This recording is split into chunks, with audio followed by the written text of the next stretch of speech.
Cabinet મંત્રી શ્રી કુંવરજીભાઈ બાવળિયાએ જિલ્લા અન્ન અને નાગરિક પુરવઠા, પાણી પુરવઠા તથા સિંચાઈ વિભાગના અધિકારીઓ સાથે બેઠક યોજી સમીક્ષા કરી પીવાના તથા સિંચાઈના કામો સત્વરે પૂર્ણ થાય તેમજ લોકોની પાયાની જરૂરિયાત સંતોષાય તે રીતે કામગીરી હાથ ધરવા સૂચના કરતા મંત્રીશ્રી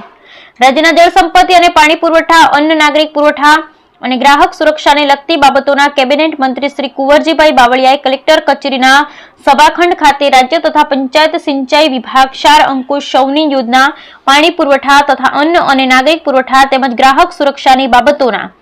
જિલ્લા કક્ષાના અધિકારીશ્રીઓ સાથે બેઠક યોજી વિવિધ બાબતોની સમીક્ષા કરી હતી। બેઠકમાં મંત્રીશ્રીએ પુરવઠા વિભાગની ઈ-કેવાયસીની કામગીરી, અનાજ વિતરણની વિગતો, જિલ્લા ગોડાઉનની સ્થિતિ, પેટ્રોલ પંપ તથા વ્યાજબી ભાવની દુકાનોની તપાસણી વગેરે બાબતોની જાણકારી મેળવી હતી। જ્યારે પાણી પુરવઠા વિભાગના પ્રગતિ હેઠળના કામો, ડેમોમાં પીવાના પાણીની જથ્થાની સ્થિતિ, અતિવૃષ્ટિ સમયે થયેલ નુકસાન તથા કરાયેલ કામગીરી, વિલંબથી ચાલતા પ્રોજેક્ટ અને વિલંબના કારણો વગેરે બાબત પર ચર્ચા કરી જરૂરી માર્ગદર્શન પૂરું પાડ્યું હતું।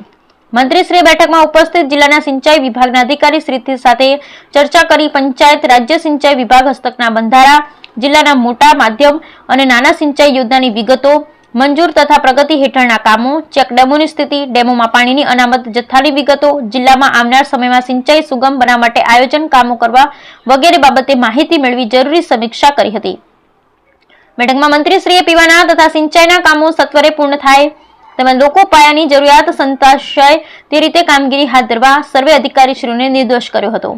તેમજ વિભાગ હસ્તકના પડતર પ્રશ્નોનો સત્વરે ઉકેલ લાવી જરૂરિયાત મુજબના કામો સમયસર પૂર્ણ થાય તે દિશામાં કામગીરી હાથ ધરવા પણ સૂચન કર્યું હતું। આ બેઠકમાં જિલ્લા કલેક્ટર શ્રી ભાવિન પંડ્યા, અધિક કલેક્ટર શ્રી BN ખેર, જિલ્લા પુરવઠા અધિકારી શ્રી બારડ, ઉડ જળસિંચન વિભાગના કાર્યપાલક ઇજનેર શ્રી હરદયા, સિંચાઈ વિભાગના કાર્યપાલક શ્રી શિલ્પાબેન કણસાગરા, પંચાયત વિભાગના ઇન્ચાર્જ કાર્યપાલક ઇજનેર શ્રી અકબરી, પાણી પુરવઠા વિભાગના કાર્યપાલક ઇજનેર શ્રીમતી રંગવાલા સહિત લગત વિભાગના અધિકારીશ્રીઓ ઉપસ્થિત રહ્યા હતા।